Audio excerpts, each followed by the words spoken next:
Oi, pessoal, sejam bem-vindos ao nosso canal do YouTube e a mais um dia do programa Conversa com o Zé Márcio. Aqui, toda segunda-feira, a gente traz convidados especiais para falar um pouquinho sobre o que tem movimentado a economia, a política brasileira, um pouquinho dos assuntos mais quentes dessa semana. Eu sou a Isabela, jornalista aqui da casa. Hoje vou acompanhar esse bate-papo junto com essa super dupla que está aqui comigo hoje. E sem mais delongas, já vou apresentar. Comigo hoje, José Márcio Camargo, economista-chefe aqui da Genial. Tudo bem, Zé? Tudo bem, Isabela? Muito obrigado. Obrigado, Vanessa, por ter aceito o nosso convite. Estou muito contente de estar aqui com você. Maravilha. E aqui com a gente hoje, então, a nossa convidada, Vanessa Canado, que é assessora especial do Ministério da Economia. Tudo bem, Vanessa? Tudo bem, Isabela? É um prazer estar aqui com vocês também conversando. O Zé é um amigo recente, mas um grande ajudante aí, sempre colaborando com a política pública no Brasil. Um grande prazer. Obrigada pelo convite. Obrigada a você por aceitar esse convite de estar aqui com a gente hoje. Bom, como já é de costume, eu vou fazer aqui uma primeira pergunta para a nossa convidada, depois eu saio aqui de cena, deixo o Zé e a Vanessa batendo esse papo, e depois eu volto no finalzinho para dar alguns recados finais. Vanessa, eu acho que a gente não poderia começar de outra forma, né? Nessa última sexta-feira foi apresentada a segunda fase da reforma tributária.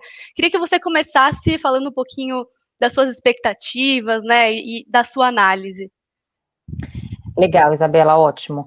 Só uma correçãozinha, eu sou ex-assessora especial do ministro, faz mais ou menos um mês que eu deixei essa função do ministério, mas claro, muita coisa do que foi apresentado a gente tinha debatido, e eu acho que a minha visão é de que ela foi na direção esperada, né? Acho que o esperado era, de fato, uma revisão da tributação da renda corporativa, diminuir o IRPJ e tributar os dividendos, revisar alguns benefícios aí do mercado financeiro e de capitais, fechar algumas brechas legais. A direção não deveria surpreender. Eu acho que o que ficou pesado, de fato, foi a carga tributária dos dividendos, né? A redução do IRPJ acabou deixando um pouco a desejar, comparativamente com a do dividendo, que veio bastante alta, né? De 20% definitivo na fonte. Então, acho que o que a gente está mais agora tentando entender é como é que vai ficar esse equilíbrio, né? A isenção dos dividendos até R$20 mil também foi uma inclusão aí mais recente no projeto, e eu acho que agora o que a gente vai precisar discutir é, além de alguns pontos de desenho, que me parecem menos importantes, é mais essa questão da carga tributária, né? Se a gente vai manter essa carga mais pesada aí nas grandes empresas, nas médias e grandes empresas, aliviando as pequenas, ou se a gente vai conseguir equilibrar melhor essa conta.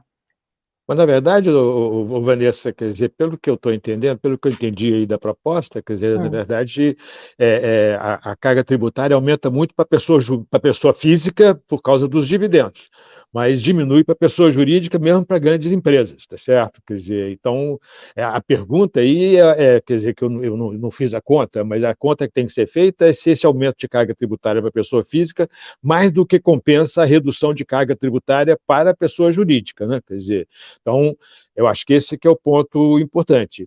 A outra coisa que eu acho que é interessante falar um pouco é por que vale a pena tributar dividendo e diminuir imposto sobre empresa.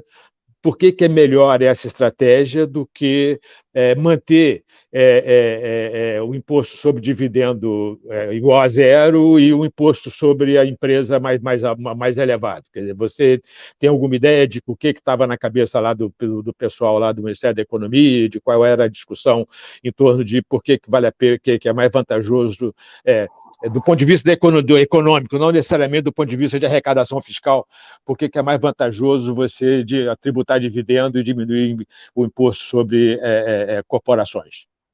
Essa discussão começou quando os Estados Unidos começou a baixar o Corporate Income Tax, né, a níveis bem baixos, ali 19%, e aí na briga por investimentos, em geral, até a média da OCDE, a forma como se calcula é a forma olhando só a carga tributária da pessoa jurídica, sem olhar a carga tributária da pessoa física. E se você for pensar, de fato, o lucro reinvestido, o lucro que não é distribuído, de fato vai ser tributado só aquela alíquota, não é de todo equivocado fazer uma comparação apenas entre carga tributária de pessoa jurídica, sem considerar depois a carga tributária da pessoa física. Então, essa discussão começou quando os Estados Unidos fizeram esse movimento agressivo de reduzir bastante o IRPJ deles, e todo mundo foi atrás, né? A Europa, o UK, Chile, Argentina, foi todo mundo acompanhando esse movimento como só ia acontecer. E aí o Brasil chegou um pouquinho atrasado nisso, inclusive porque os Estados Unidos vai aumentar de volta, né, a alíquota do IRPJ, e o UK acabou parando um pouco esse movimento na metade, mas aqui no Brasil, eu acho que tem um significado especial, essa questão da tributação do dividendo, que é mitigar um pouco a desigualdade que existe na tributação dos regimes simplificados, né? Então, quando a gente concentrou toda a tributação na pessoa jurídica e criou os regimes simplificados, a gente criou uma certa distorção aí, deixando uma carga tributária mais baixa para quem é acionista de pequena e média empresa e uma carga tributária mais alta para quem está em empresas maiores, né? Não por causa da alíquota, a alíquota é igual, mas porque as bases são diferentes, né? As empresas grandes olham para o lucro efetivo e as empresas do lucro presumido e do simples têm uma presunção legal aí do faturamento que acaba sendo inferior ao lucro. Então, a gente acaba tendo uma dupla não tributação. Então, a grande expectativa para tributar dividendo no Brasil era bem diferente dessa questão de competitividade internacional. Tinha muito mais a ver com combater essa desigualdade que vinha pelas bases presumidas dos regimes simplificados. Ô, Vanessa, você citou aí essa questão lá fora, né, quer dizer, a redução de taxa de alíquota, que foi promovida, na verdade, pelo presidente Trump, lá no começo do governo Trump, tá certo? Foi quando começou esse processo. Existe agora um movimento na direção contrária, né, de criar um imposto mínimo. O que você acha? Olha, eu achei que o mercado recebeu com uma expectativa talvez um pouco diferente do que vai acontecer. Eu sou um pouco cética com relação a isso, porque talvez a primeira grande fase era discutir que temos que ter um imposto de renda mínimo. Agora, com quem vai ficar o dinheiro na hora que você descobrir para quem hoje não está indo o imposto, para quem deveria ir o imposto, né? Como é que você vai fazer esse cálculo do imposto de renda mínimo? Não vai ser simples, porque ali, no fundo, os países estão brigando por receita, né? Com quem vai poder incrementar a arrecadação do imposto de renda baseado nos lucros das gigantes de tecnologia. Então, no fundo, é uma briga por receita. Então, vamos ver como é que esse imposto de renda mínimo vai ser distribuído agora, né? Ou vai ser medido para tentar entender como é que os países ricos e os países mais em desenvolvimento vão tentar equalizar essa questão. Eu acho uma boa medida, considerando que a gente não vai ter o fim dos paraísos fiscais. Então, dizer que as empresas não vão fazer mais planejamento, que não vai ter mais paraíso fiscal, eu acho que é ilusório. Então, a ideia de ter um imposto de renda mínima é boa a ideia, que é baixo, né, Zé? 15%. A lei tem uma crítica de que é muito baixo. Mas eu acho uma boa medida de coordenação se ela conseguir ser implementada, né? Mas é um pouco difícil, você não acha, não? Difícil. Você acha que vai ser... Quer dizer, na verdade, todos os países têm alguma forma de algum tipo de incentivo para pagar menos imposto em determinados setores, determinadas situações. Ou seja, todo mundo vai ter que abrir mão de alguma coisa. Então, eu acho bem difícil essa questão funcionar realmente. Tá certo? Eu acho que foi um compromisso político circunstancial. Você tem a pandemia, você tem as receitas caindo, você precisa de dinheiro, a desigualdade vai aumentar. Então, foi um compromisso político circunstancial esse acordo. Vamos ver se vai dar certo. E como é que vai funcionar o imposto sobre as big techs? Você acha que isso é uma das coisas mais difíceis que eu vejo aí nesse processo? Aqui no Brasil tem essa coisa do imposto sobre transações financeiras, quer dizer, que de uma certa forma é uma forma de você incluir as big techs aí nesse processo. Como é que você está vendo isso, Vanessa?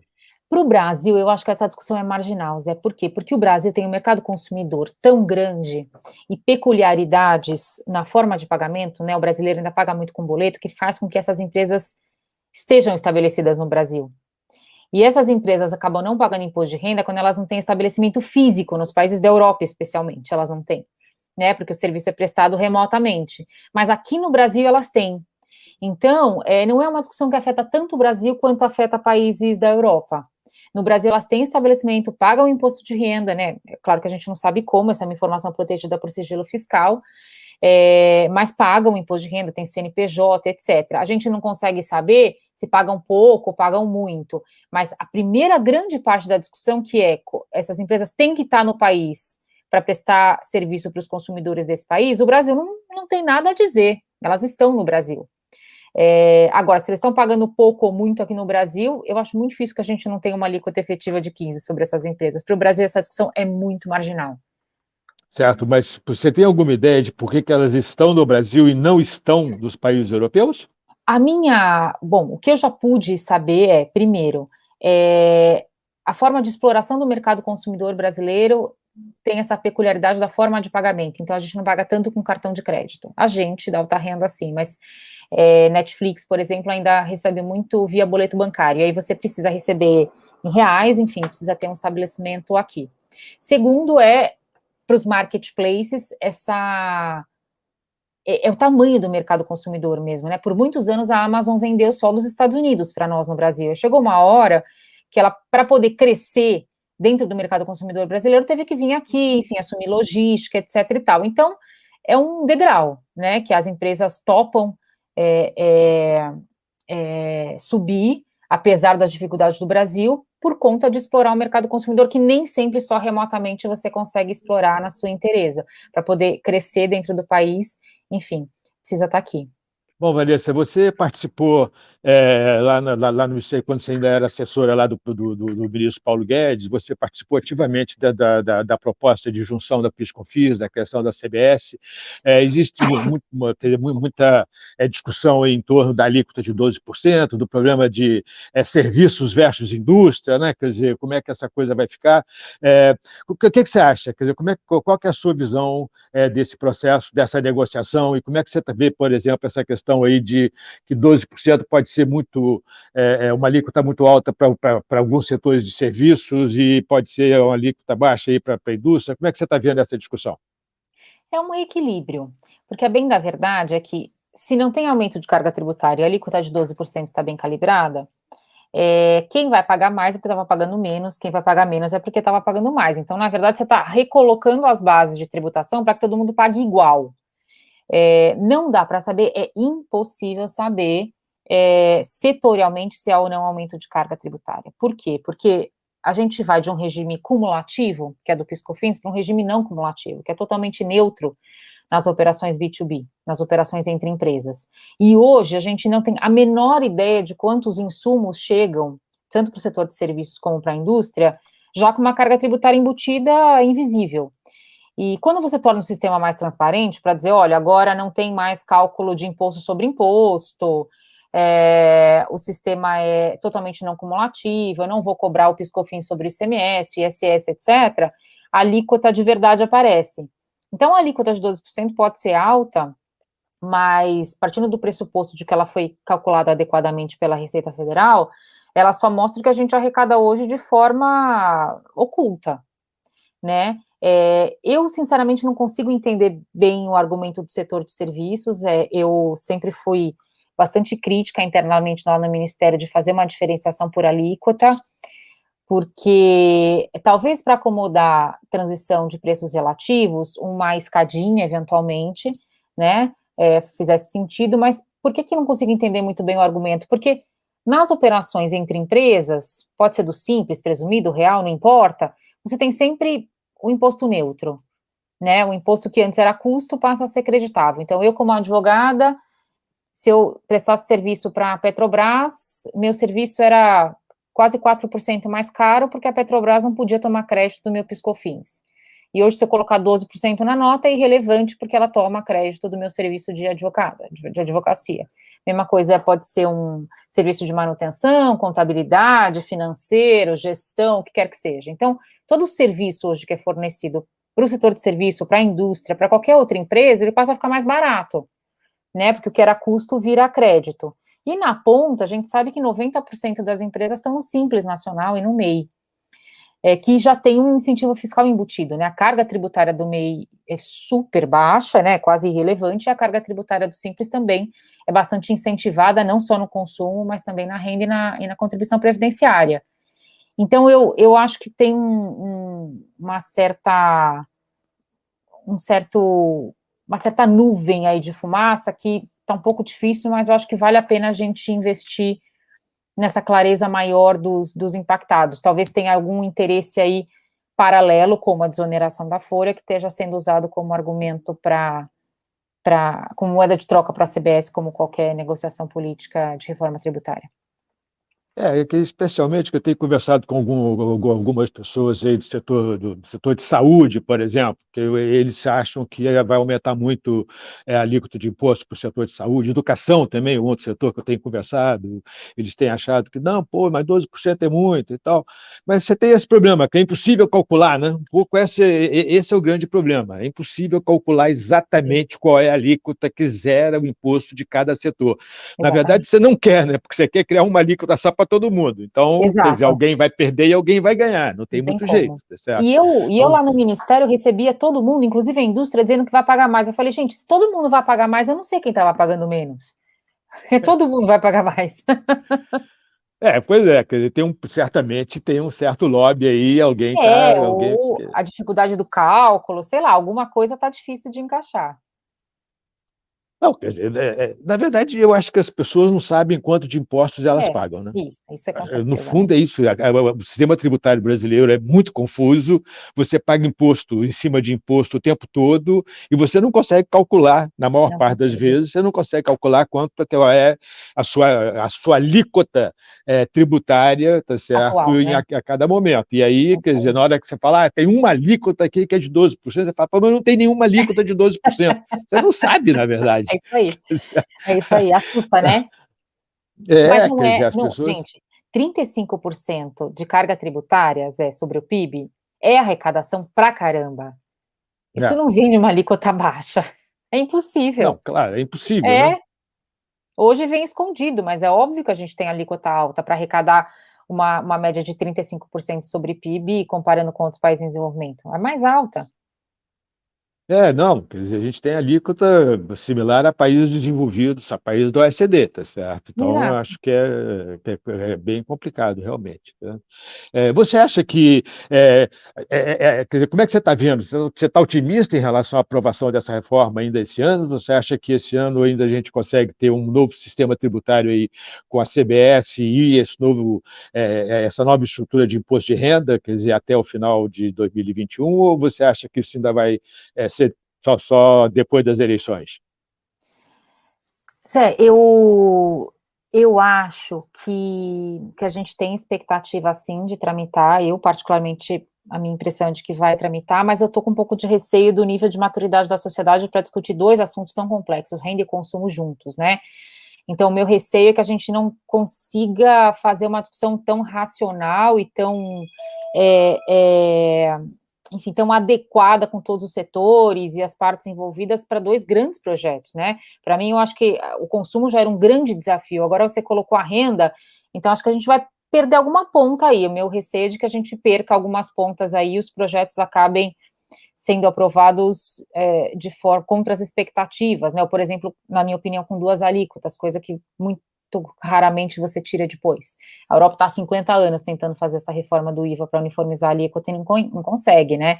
Então, é uma decisão cara, que tipo de concessão que a gente vai fazer agora para depois tirar. Mas, mas uma coisa que eu acho que é interessante, Vanessa, e que realmente é a primeira vez, pelo menos que eu me lembro, é a primeira vez que isso acontece, quer dizer, quem está puxando esse projeto na Câmara é o presidente da Câmara, né? Quer dizer, foi ele que pediu que viesse o projeto de reforma do imposto de renda antes de começar a discutir o projeto de imposto sobre consumo. Então, quer Foi. dizer, é curioso isso na minha avaliação, que é como você está dizendo, são dois projetos super complicados e o presidente da Câmara olha e falando, eu quero discutir os dois em conjunto, né? Quer dizer, eu acho que é bem interessante, tá certo? Sabe o que pode acontecer, Zé? Talvez isso seja uma estratégia política, porque discutir IVA é difícil, é travado, todo mundo está prejudicado. Discutir renda sempre tem um lado mais popular, né? Tributar as pessoas mais Aham. ricas, aumentar a isenção das mais pobres. Então, quer queira, quer não, é mais fácil discutir imposto de renda do ponto de vista de apelo popular do que discutir IVA. Então, talvez seja um pouco faz uma maldade com uma mão e uma bondade com a outra, vamos ver, né? Pode ter sido essa a ideia. Na verdade, tem uma parte desse projeto, dessa proposta de imposto de novo, da nova estrutura de imposto de renda, que é super popular, né? Que é aumentar a Então, isenção, tá exato, certo? Aumentar exato. as alíquotas de imposto sobre pessoa física, isso Isso, certamente é uma coisa que vai ser muito popular aí, quer é dizer, isso aí. acho que uma parte da discussão vai caminhar nessa direção, que é o que você está sugerindo é que com isso você traz junto a parte que é mais difícil de ser aprovada, tá certo? Que é essa Essa é a minha parte aí de. expectativa, né? Não que passe só Isso as é uma boa coisas ideia. boas, que passe Isso é uma tudo boa ideia, junto. acho interessante. E a questão da criação do IVA nacional, a proposta de juntar todos os IVAs, quer dizer, na verdade, ter um IVA nacional com a inclusão do ICMS, o ISS, como é que você vê essa possibilidade aí no meio do caminho? Acho impossível, porque esse era um projeto da gestão anterior, enfim, que não contava nem com a simpatia do governo e muito menos com a simpatia do Arthur Lira agora, então acho muito difícil que a gente consiga resgatar a discussão do IVA nacional nesse contexto político. Mas você acha que faz sentido? Você acha que é possível? Em algum momento? Quer dizer, Acho não, que sim, acho que é um agora caminho sem volta, Zé, no você IVA acha que nacional, acho. o IVA nacional. Acho que foi um Mas, grande passo, aquele desenho do IBS, entendeu? Foi um primeiro grande passo, mas como um primeiro grande passo demora muito para amadurecer. Então, talvez não daquele jeito, talvez de outra maneira, mas os estados vão continuar pressionando muito, as indústrias, empresas grandes vão continuar pressionando muito. Então, eu acho que é um caminho sem volta, só acho que ele vai ficar um pouquinho adormecido por enquanto.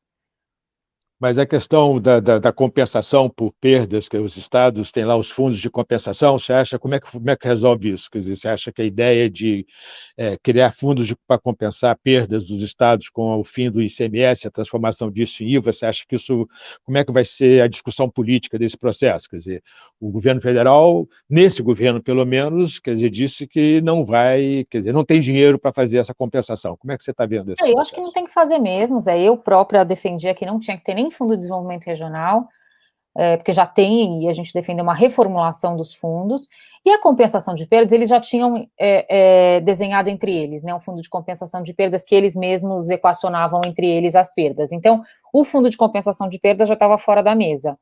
Aí a discussão era o fundo de desenvolvimento regional, se punha mais dinheiro, criava um novo fundo, não criava, enfim. Os estados exportadores tinham muito essa preocupação, e a Zona Franca também. Então, estava mais no Fundo de Desenvolvimento Regional. Acho que essa ideia de compensação de perda até já tinha avançado bem.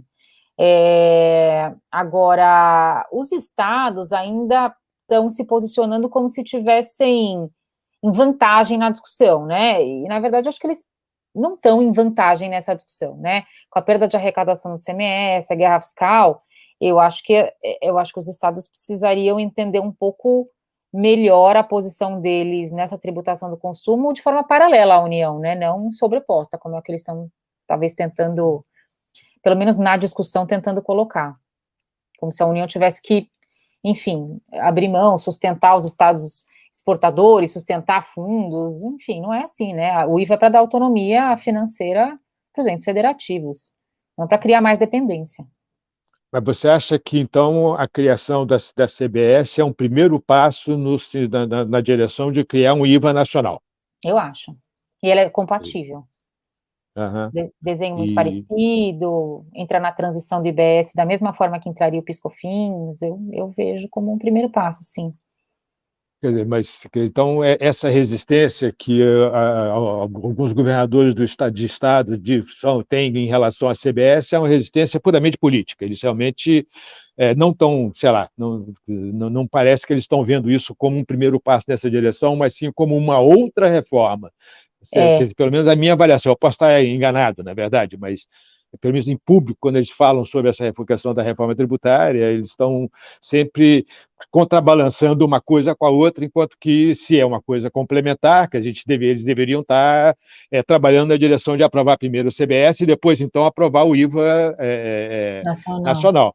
Mas não é essa a estratégia, aparentemente. Você acha que é puro jogo político? Quer dizer... Não, eu acho que eles têm um pouquinho de razão, porque eles dizem que o capital político para aprovar a CBS é quase o mesmo para aprovar o IBS. Então, eles não queriam perder essa oportunidade. E quando eles falam capital político, a gente está falando mais aí do setor privado, né, Zé? Já que eu vou brigar com o setor de saúde, educação, livros, enfim, já que eu vou discutir esse reequilíbrio da carga tributária entre os setores na CBS, seria a mesma discussão para aprovar um IBS, do ponto de vista do setor privado, é igual, né? Então, eles queriam aprovar já o IVA nacional usando esse capital político da CBS. Então, acho que eles têm razão nesse ponto. E por isso mesmo que eu digo que insistir nessa coisa da criação dos fundos talvez tenha sido um equívoco, né? Aceitar uma proposta de reformulação dos fundos constitucionais, eu acho que já teria sido um passo importante para eles continuarem tendo essa política de desenvolvimento em suas mãos, mas não via guerra fiscal, que era muito ruim. O problema é que a guerra fiscal perdeu completamente o sentido, né? Se esgotou completamente. Se você olhar o que está acontecendo, é um jogo de perde-perda, perde-perde, né? Principalmente depois que o Estado de São Paulo entrou na guerra fiscal. Pois então, aí virou guerra. Exatamente, porque como o Estado de São Paulo é muito mais potente economicamente do que os outros estados, na hora que o Estado de São Paulo entrou na guerra fiscal, todo mundo sai perdendo, não tem jeito, tá certo? É isso mesmo. Então, eu acho que é isso aí que mudou a percepção dos estados em relação a essa questão aí, na minha avaliação, pelo menos, foi o que mudou a percepção dos estados em relação a essa questão do IVA nacional. Foi a partir daí que eles passaram a achar que o IVA nacional era a solução, e é mesmo. É verdade, Mas eu acho que tem muito a ver com essa questão aí do fato de que na hora que o Estado de São Paulo entrou na guerra fiscal, acabou, tá certo? Todo mundo sai perdendo, né? É isso aí. Isabela já está aqui dizendo para a gente que está na hora, né, Isabela? Estamos acabando. Passa rápido essa coisa. Muito, mas é bom, é ótimo. Vanessa, muito obrigado por ter vindo conversar com a gente aqui. Um prazer enorme ter você aqui, tá certo? Espero que você volte outras vezes. A gente vai ter essa discussão sobre essa reforma tributária, ainda vai estar muito pano para manga. Vamos ter você de volta aqui. Espero que a gente tenha você de volta aqui em algum momento. Tá dure um tempinho ainda essa discussão. Obrigada, Zé, pelo convite. Obrigada, Isabela. Foi um prazer, gente. Maravilha. Pessoal, quero então agradecer novamente aqui a Vanessa, ex-assessora especial do Ministério da Economia. Desculpe, acabei me confundindo aqui na hora de apresentá-la. Zé, obrigada mais uma vez por essa aula, né? Como sempre, segunda-feira está de volta, né? Na próxima segunda-feira eu estou de volta. Tamo aí. É isso aí. Maravilha. Obrigadão, Vanessa. Fica o convite então para você retornar aqui no nosso canal em uma próxima oportunidade. Quero pedir aqui a nossa audiência para se inscrever, se você ainda não for inscrito, ativar as notificações no sininho para não perder os próximos conteúdos e dar um like aqui nesse vídeo, que isso ajuda muito a gente a crescer. Obrigadão, pessoal. A gente se encontra então novamente aqui na semana que vem. Tchau, tchau. Tchau, tchau.